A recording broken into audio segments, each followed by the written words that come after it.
हाँ तो भाई आपका स्वागत है बायोमेडिकल केमिस्ट्री में। और आज हम लोग बात करने वाले हैं क्लासिफिकेशन ऑफ ऑर्गेनिक कंपाउंड। तो ये जो क्लासिफिकेशन है ऑर्गेनिक कंपाउंड का, इसका क्लासिफिकेशन एक्चुअली में हम लोग स्ट्रक्चर के बेसिस पे कर रहे हैं। So on the basis of structure हम लोग बेसिकली ऑर्गेनिक कंपाउंड को क्लासिफाई करेंगे। तो अब इसमें सबसे पहले बात करें तो हमारे पास में है ओपन चेन स्ट्रक्चर। मतलब स्ट्रक्चर के बेसिस पे बहुत ब्रॉड क्लासिफिकेशन होता है। एक हमारे पास में होता है ओपन चेन स्ट्रक्चर और दूसरा होता है जिसमें स्ट्रक्चर जो होता है वो क्लोज्ड चेन होता है।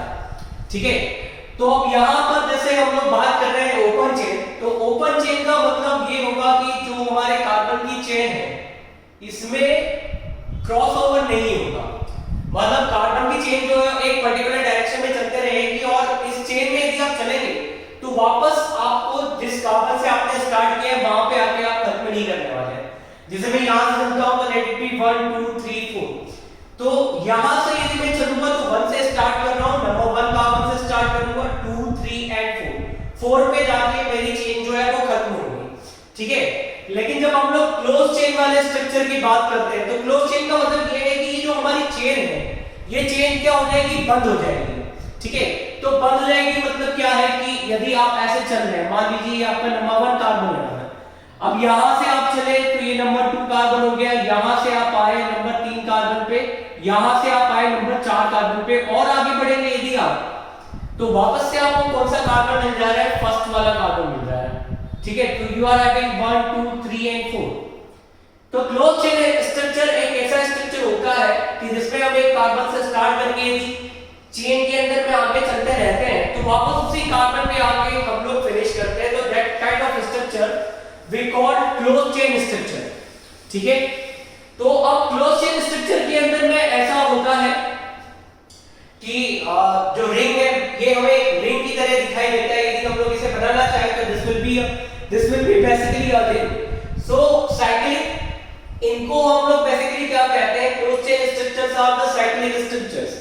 ठीक है, क्लोज चेन के लिए थोड़ा सा स्टैंडर्डाइज्ड नाम हम लोग कह देते हैं कि ये हमारे पास में एक साइक्लिक स्ट्रक्चर है। ठीक है, वहीं पर ओपन चेन के लिए we are using aliphatic form. So aliphatic का मतलब ही ये है जो चीज मैंने आपको समझाई है। यदि आप एलिफैटिक का मतलब ये देखेंगे तो ये एक चेन है जो कि एक पॉइंट से स्टार्ट होती है दूसरे पॉइंट पे जाके खत्म होती है। वहीं पर साइक्लिक के अंदर में क्या होगा कि एक पॉइंट से आप स्टार्ट करेंगे, आगे बढ़ते जाएंगे तो वापस आप उसी पॉइंट पे जाकर एंड करने वाले होते हैं। तो that is why we call cyclic structure. ठीक है, तो जो ब्रॉड क्लासिफिकेशन है वो तो ये है कि we have the open chain structure and the close chain structure. So close chain structure को हम लोग कह देते हैं साइक्लिक स्ट्रक्चर और ओपन चेन वालों को कह देते हैं कि ये हमारे पास में है एलिफैटिक वाले स्ट्रक्चर्स। ऑलराइट, और देखिए उसके बाद में क्या है, जैसे हम ओपन चेन की बात करते हैं तो further we have saturated compounds and the unsaturated ones। ठीक है, तो जनरली जो सैचुरेटेड कंपाउंड होते हैं, सैचुरेटेड कंपाउंड में कार्बन जो होता है वो दूसरे कार्बन के साथ में केवल सिंगल बॉन्ड बनाता है। तो चाहे कितनी भी लंबी चेन बन जाए, कार्बन की आप कितनी भी लंबी चेन बनाओगे उसमें क्या होगा, एक कार्बन दूसरे कार्बन के साथ में केवल एक बॉन्ड बनाएगा। ठीक है, तो केवल एक बॉन्ड होता है जो कि बेसिकली क्या होता है, हमारा सिग्मा बॉन्ड होता है। तो only sigma bond, one sigma bond is there between one sigma bond will be there between all the carbon atom। ठीक है, तो ऐसी जो चेन है हमारे पास में उसे हम कहेंगे कि ये जो है एक्चुअल में हमारे पास में सैचुरेटेड चेन है। ठीक है, so the saturated compounds are those जिनके अंदर में कार्बन कार्बन के बीच में हमेशा क्या होगा, सिंगल बॉन्ड होगा। चाहे जितनी भी बड़ी हो चेन, हमेशा उसके अंदर में क्या आने वाला है, सिंगल बॉन्ड आने वाला है। तो ऐसे जो हमारे पास में कंपाउंड होंगे they will be called saturated aliphatic compounds या सैचुरेटेड ओपन चेन कंपाउंड्स। ठीक है, वहीं पर दूसरे हमारे पास में आते हैं अनसैचुरेटेड एलिफैटिक कंपाउंड्स। सो अनसैचुरेटेड कंपाउंड्स के अंदर में क्या है, जो भी कार्बन है, कार्बन कार्बन के बीच में एक से ज्यादा बॉन्ड यदि होगा तो आप कहोगे कि ये अनसैचुरेटेड कंपाउंड है हमारे पास में। तो बेसिकली जैसे यहाँ पर मैंने एक नई चेन बनाई है तो अभी इसके अंदर में केवल सिंगल बॉन्ड है हर कार्बन के बीच में। और कोई मुझसे पूछे कि भाई ये कौन सा चेन हो गया, तो मैं कहूंगा कि this is actually the aliphatic chain, क्योंकि एक एंड अलग है, दूसरा एंड अलग है, तो अलग अलग एंड पे फिनिश कर रहा हूं मैं, और सभी में सिंगल बॉन्ड है, तो this will be the saturated aliphatic compound. लेकिन यदि ऐसा हो जाए कि मैं यहां पर एक और बॉन्ड लगा दूं कार्बन के बीच में, तो अब ये जो मेरा कंपाउंड है, ये मेरा कंपाउंड सैचुरेटेड नहीं था, अब ये क्या हो गया है, अनसैचुरेटेड कंपाउंड हो गया है। ठीक है, अनसैचुरेटेड कंपाउंड है, इसके अंदर में हम लोग क्या कर सकते हैं, डबल बॉन्ड पे हाइड्रोजन का एडिशन करवा सकते हैं, या और भी हमारे पास में जैसे H2 हो गया उसका एडिशन करवा सकते हैं, तो we can add something to this, that is why we are calling it is unsaturated. जैसे हमारे सैचुरेटेड सॉल्यूशन और अनसैचुरेटेड सॉल्यूशन होते हैं, अनसैचुरेटेड सॉल्यूशन में, सैचुरेटेड सॉल्यूशन के अंदर में क्या है, कोई पॉसिबिलिटी नहीं होती है और किसी चीज के ऐड करने की। ठीक है, क्योंकि यहां पर जैसे हम सैचुरेटेड मॉलिक्यूल की बात कर रहे हैं, तो कार्बन में हमने पूरे 4 बॉन्ड बना रखे हैं। ठीक है, और चारों क्या है, यहां पर सिग्मा बॉन्ड है, तो यहां पर कोई पॉसिबिलिटी नहीं है कि हम कोई और चीज उसके अंदर में लाके ऐड कर दें, तो this is another way you can understand what is the saturated compound. वही अनसैचुरेटेड के अंदर में क्या है, यहां पर डबल बॉन्ड आ गया है, आप यहां पर इस बॉन्ड को ब्रेक करवा के, मॉलिक्यूल का एक्सिस्टेंस रहेगा, आप इस बॉन्ड को ब्रेक करवा के यहां पर कुछ और ऐड करवा सकते हैं, so this kind of the compound will be called unsaturated compound। so unsaturated compound के लिए ये क्राइटेरिया है कि इसके अंदर में एटलीस्ट एक डबल बॉन्ड आपके पास में होना चाहिए। यदि एक भी डबल बॉन्ड है या एक भी ट्रिपल बॉन्ड है, यदि मैं कहूं कि यहां पर एक और मॉलिक्यूल में लेता हूं और इसमें कार्बन कार्बन के बीच में मैं 3 बॉन्ड बना देता हूं, तो this will again be my unsaturated compound. और यदि मैं इसके ऊपर में हाइड्रोजन का एडिशन करवाना चाहूं, तो मैं यहां पर 2 मोल H2 के ऐड करवा सकता हूं। ठीक है, तो ये मेरे पास में क्या हुआ, ये मेरे पास में अनसैचुरेटेड कंपाउंड है, क्योंकि फर्दर मेरे पास में पॉसिबिलिटी है कि मैं यहां पर इस बॉन्ड को ब्रेक करवा के क्या करूं, एडिशन करवा दूं किसी दूसरे मॉलिक्यूल या एटम का। अब देखिए, जो अनसैचुरेटेड कंपाउंड होते हैं, अनसैचुरेटेड कंपाउंड में जो कार्बन कार्बन मल्टीपल बॉन्ड होता है, जैसे यहां पर आप देख रहे हैं कि यहां पर कार्बन कार्बन के बीच में क्या है, डबल बॉन्ड है, यहां पर कार्बन कार्बन के बीच में क्या है, ट्रिपल बॉन्ड है। तो हमेशा अनसैचुरेटेड कंपाउंड के अंदर में एक आपके पास में क्या होता है, एक आपके पास में सिग्मा बॉन्ड होगा ही होगा, मतलब जो कार्बन है, कार्बन के बीच में जहां पर मल्टीपल बॉन्ड है, एक से ज्यादा बॉन्ड है, वहां पर एक बॉन्ड आपका जो होगा वो सिग्मा बॉन्ड होगा, और सिग्मा बॉन्ड के बनने के बाद में ही बाकी के जो बॉन्ड है वो बनते हैं, तो उसे हम लोग कहते हैं कि बाकी वाले जो बॉन्ड बन रहे हैं they are called pi bonds. ठीक है, तो मॉलिक्यूल के अंदर में जो मल्टीपल बॉन्ड है, मल्टीपल बॉन्ड में हमेशा पहले सिग्मा बॉन्ड बनता है, और सिग्मा बॉन्ड बनने के बाद में जो बॉन्ड बनेगा that bond will be called pi bond. तो बात ये हो गई कि भाई सैचुरेटेड कंपाउंड वो जिनके अंदर में हम लोग फर्दर किसी चीज का एडिशन नहीं करवा सकते, क्योंकि वहां पर गुंजाइश नहीं है। कार्बन ने चारों क्या किए हैं, सिग्मा बॉन्ड्स बना के रखे हुए। वहीं पर अनसैचुरेटेड कंपाउंड वो है जिनके अंदर में कार्बन कार्बन के बीच में मल्टीपल बॉन्ड है, और मल्टीपल बॉन्ड होने की वजह से हम लोग क्या करवा पाएंगे, उसके अंदर में किसी और चीज का एडिशन करवा पाएंगे। तो this is saturated solution, unsaturated solution. वैसे ही saturated aliphatic compound and unsaturated aliphatic compound. ठीक है, और बहुत ही साधारण से शब्दों में यदि हम कहें तो ऐसे कंपाउंड जिनके अंदर में कार्बन कार्बन में केवल सिंगल बॉन्ड होगा वो कहलाएंगे सैचुरेटेड, और जिनके अंदर में कार्बन कार्बन में एक से ज्यादा बॉन्ड हो जाए वो हमारे कहला जाएंगे अनसैचुरेटेड कंपाउंड। ठीक है, तो ये बात हुई हमारे पास में एलिफेटिक कंपाउंड्स की। एलिफेटिक कंपाउंड में भी है सैचुरेटेड और अनसैचुरेटेड। अब सैचुरेटेड के अंदर में भी हमारे पास में अलग-अलग केसेस हैं, सैचुरेटेड और अनसैचुरेटेड में। एक हमारे पास में होते हैं भैया इसके अंदर में एल्केन। आप सभी फैमिलियर होंगे एल्केन से। एल्केन का जो जनरल फार्मूला होता है वो क्या होता है भाई साहब, वो होता है CnH2n+2। ठीक है, तो एल्केन मतलब सैचुरेटेड ऑर्गेनिक कंपाउंड जिसके अंदर में यदि आप काउंटिंग करेंगे कार्बन और हाइड्रोजन की तो कुछ इस तरीके से उसमें नंबर आएंगे जब उसके अंदर में केवल कार्बन और हाइड्रोजन प्रेजेंट हो। वहीं पर अनसैचुरेटेड के अंदर में आप देख रहे हैं कि एक आपके पास में ऐसा केस है जहां पर डबल बॉन्ड है, और एक आपके पास में वो केस है जहां पर अनसैचुरेटेड कंपाउंड्स को हम लोग कह देते हैं कि ये जो है ये एक्चुअली में क्या है, एल्कीन है हमारे पास में। और ट्रिपल बॉन्ड वालों को हम लोग कह देते हैं कि ये जो है ये क्या होंगे, this will be known as alkyne. So we have the alkene and the alkyne. Alkene जो है, एल्कीन क्या होंगे, एल्कीन वो हमारे पास में अनसैचुरेटेड कंपाउंड है जिनमें कार्बन कार्बन के बीच में डबल बॉन्ड, ठीक है। अल्काइन वो वाले होंगे जिनमें कार्बन कार्बन के बीच में क्या आएगा, ट्रिपल बॉन्ड हमारे पास में आने वाला होगा, तो we will call alkyne to that, ठीक है। अब जो एल्कीन है, एल्कीन का यदि आप फॉर्मूला देखेंगे, जैसे हमने यहाँ एल्कीन के लिए लिखा हुआ है वैसे ही हम लोग एल्कीन के लिए भी फॉर्मूला लिखेंगे, और आप देखेंगे कि इनका जो फॉर्मूला होता है वो क्या होता है, वो होता है हमारे पास में CnH2n, ठीक है। तो CnH2n हमारे पास में क्या होगा, एक कॉमन फॉर्मूला होगा उन कंपाउंड्स का जिनके अंदर में एटलीस्ट एक डबल बॉन्ड आपका प्रेजेंट हो, ठीक है। तो जैसे आप यहाँ पे काउंट करके देख सकते हैं, कार्बन इसमें कितने हैं आपके पास में, 4 कार्बन है, और हाइड्रोजन आप काउंट करोगे तो कितने हो जाएंगे, 10 हो जाएंगे आपके पास में। तो 4 का डबल 8 + 2 मतलब 10 यहाँ पर।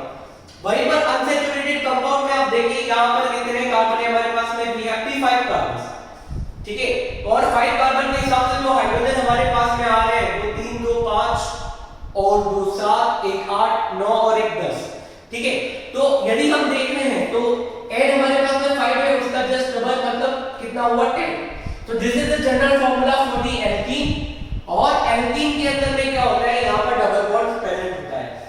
वहीं पर यदि हम लोग अल्काइन की बात करें तो अल्काइन के अंदर में क्या होगा, अल्काइन के अंदर में हमारे पास में जो जनरल फार्मूला बनेगा वो हो जाएगा CnH2n -2, ठीक है। तो CnH2n -2 मतलब ये हमारे पास में क्या है, ये हमारे पास में अल्काइन है, जो कि क्या है, एक टाइप का अनसैचुरेटेड कंपाउंड है जिसमें क्या है, बेसिकली आपके पास में ट्रिपल बॉन्ड प्रेजेंट है।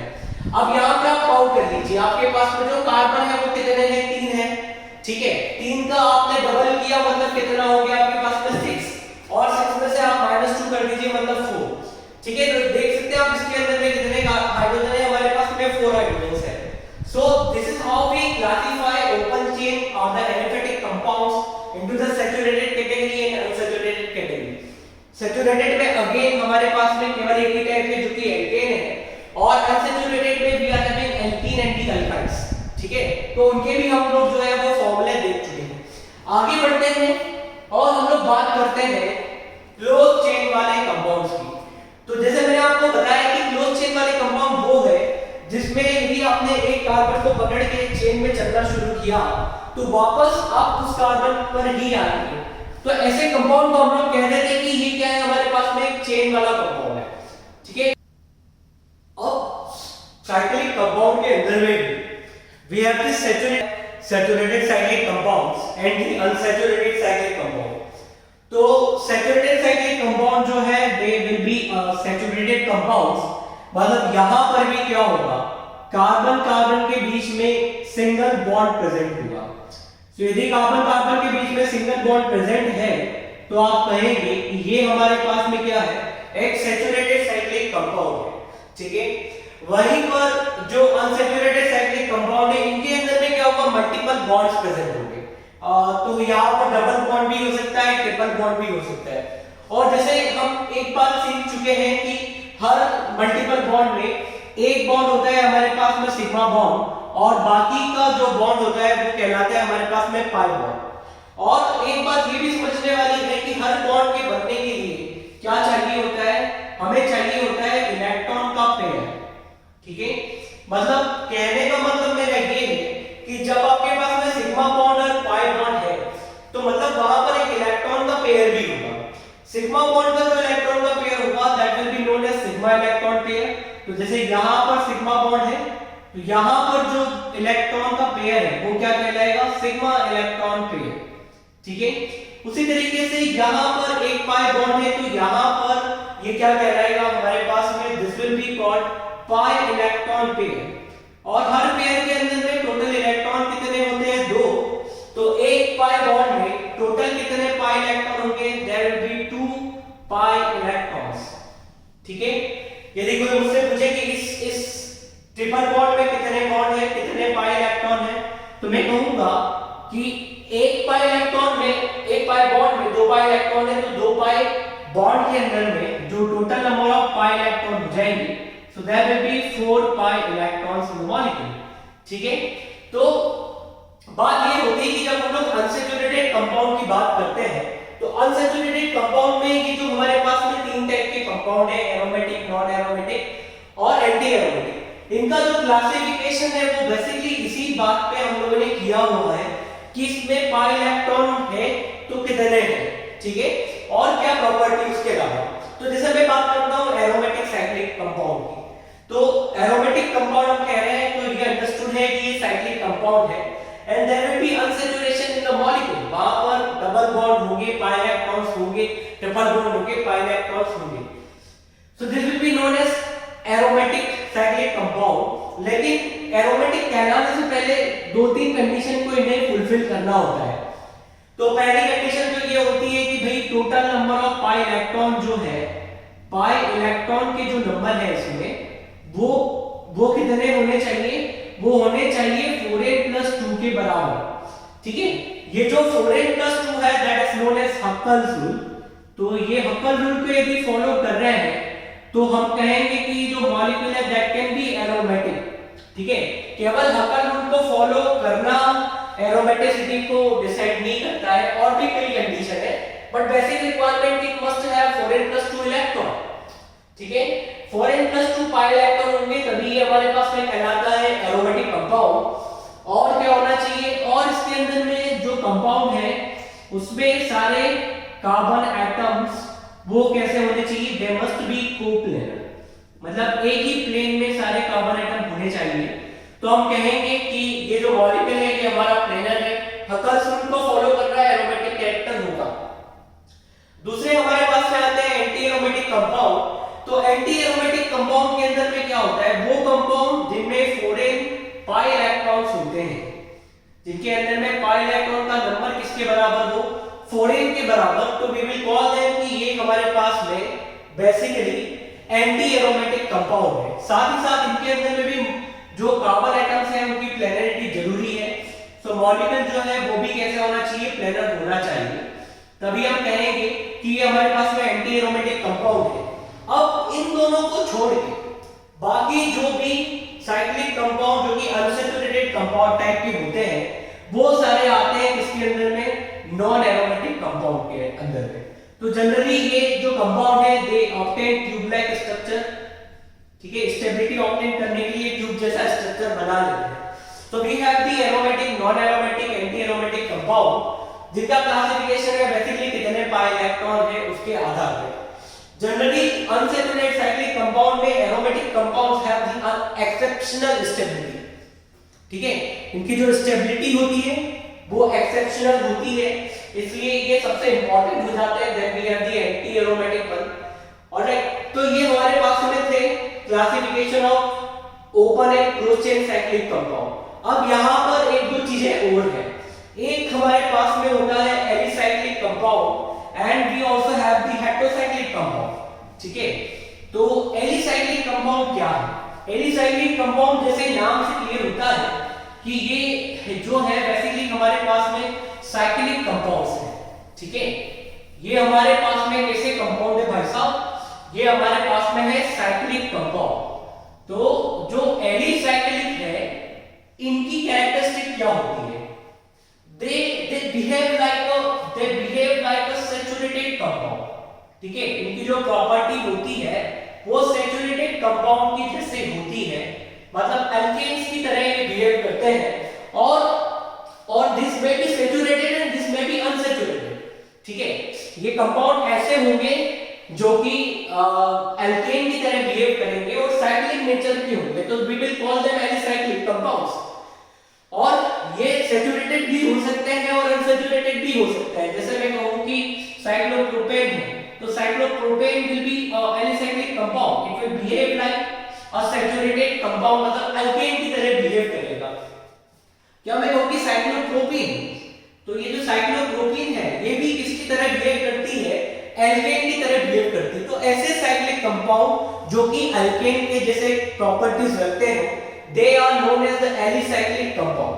Okay, so their behavior is like a saturated compound. ठीक है, so behaves like a saturated compound. We will call them alicyclic. अब जैसे मैं एरोमेटिक वाले की बात करूं तो एरोमेटिक में आप एग्जांपल ले सकते हैं। जैसे हम कहें कि हमारे पास में बेंजीन है, तो बेंजीन के अंदर में यदि आप देखेंगे 3 पाई इलेक्ट्रॉन है, 3 पाई बॉन्ड है, तो टोटल पाई इलेक्ट्रॉन कितना हो जाएगा आपके पास में? टोटल पाई इलेक्ट्रॉन हो जाएगा 6। यहाँ पर ये जो n होता है, ये n एक इंटीजर होता है, होल नंबर 1 2 3 4। लाइकवाइज आप इसकी वैल्यू रखते हैं, तो यदि आप यहाँ पर n की वैल्यू 4n + 2 के अंदर में 1 रखेंगे तो यू विल गेट 6 इलेक्ट्रॉन्स। तो ये 6 पाई इलेक्ट्रॉन हकल रूल को फॉलो कर रहे हैं, कार्बन एटम भी इसमें सारे एक ही प्लेन के अंदर में है। तो this molecule basically behaves like a planar molecule. वहीं पर जब हम लोग एंटी एरोमेटिक कंपाउंड की बात करते हैं, तो एंटी एरोमेटिक कंपाउंड में आप एग्जांपल ले सकते हैं जहां पर 4n पाई इलेक्ट्रॉन हो। So for this we have the cyclobutane. तो साइक्लोब्यूटेन में आप देखते हैं कि 2 पाई बॉन्ड है, मतलब टोटल 4 इलेक्ट्रॉन होंगे वहां पर, और n की वैल्यू अगर आप 1 रखते हो तो यहाँ पर ये आपको क्या मिलेगा? एंटी एरोमेटिक नेचर का मिल जाएगा। उसके अलावा बाकी सारे कंपाउंड वो हमारे नॉन एरोमेटिक कंपाउंड की कैटेगरी में आने वाला है। तो जैसे यदि मैं कहूँ कि यहाँ पर हम साइक्लोप्रोपीन की बात कर लें, तो cyclopropene will again be non aromatic in the nature. ठीक है, अब जैसे हम लोग बात कर रहे थे एलिसाइक्लिक कंपाउंड की, वैसे एक और इंपॉर्टेंट हमारे पास में कैटेगरी आती है, और वो होती है हमारे पास में heterocyclic compound. So now we have the heterocyclic compound. So ये जो हेट्रोसाइक्लिक कंपाउंड है, अभी तक हम लोग जितने भी साइक्लिक कंपाउंड की बात कर रहे थे, सारे साइक्लिक कंपाउंड में हमने ये देखा कि कार्बन है और कार्बन के साथ में वहां पर क्या है? हाइड्रोजन है हमारे पास में। तो कार्बन और हाइड्रोजन यदि है तो हम कहते हैं कि ये हमारे पास में होमोसाइक्लिक कंपाउंड है। लेकिन कार्बन हाइड्रोजन के अलावा यदि कोई हमारे पास में दूसरा एटम आ जाता है तो हम कहते हैं कि ये हेट्रोसाइक्लिक है। ठीक है, जैसे फॉर एग्जांपल हम लोग बात कर ले, so we have this molecule. अब इस मॉलिक्यूल में यहां पर सल्फर है, साथ में यहां पर डबल बॉन्ड है हमारे पास में। So this is known as thiophene. Okay, this will be known as thiophene. और ये क्या होगा? ये हमारे पास में ये एक हेट्रोसाइक्लिक कंपाउंड होगा। उसी तरीके से यदि हम लोग बात करें कि फ्यूरेन के स्ट्रक्चर की बात कर लें, तो this molecule is known as the furan. और यहां पर आप देख रहे हैं कि यहां पर कार्बन हाइड्रोजन के अलावा क्या आ गया? ऑक्सीजन आ गया। सो दिस इज हेट्रोसाइक्लिक कंपाउंड। और हेट्रोसाइक्लिक के साथ साथ ये जो है कंपाउंड, इसमें कार्बन हाइड्रोजन के अलावा कोई दूसरा एलिमेंट भी हो जाएगा, तो we'll call it the heterocyclic compound. So that's it from this video in which we have learned classification of the organic compound. I hope you would have enjoyed this. Thank you very much for watching this video.